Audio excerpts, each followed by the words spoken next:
nabasa niyo ang title, ikukwento ko sa inyo ang first time kong magluto.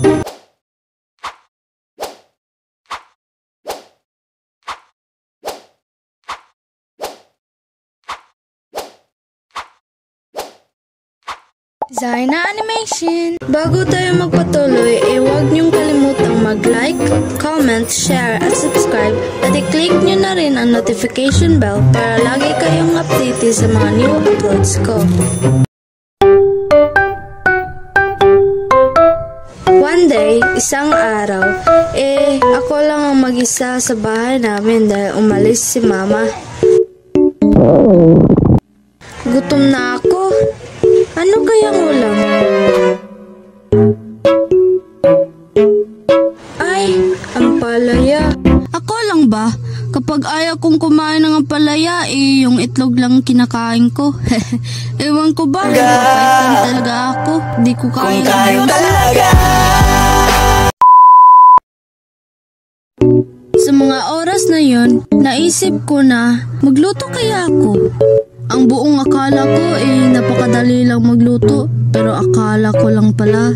Nung sinisimulan ko ng pagluto, biglang...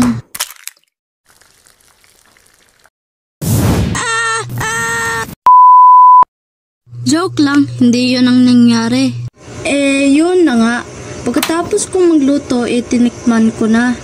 At in-expect ko pa na sana masarap yung luto ko. Pero hindi. Doon ko lang naalala na nalamihan ko pala ng lagay yung asin. Kaya yun, inulit ko ulit.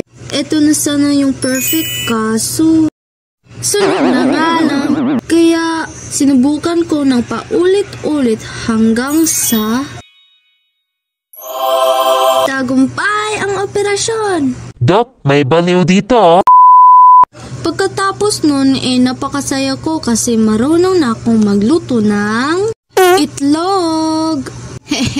Yan lang kasi kaya kong lutuin Zaina, inubos mo na naman ang isang tray ng itlog.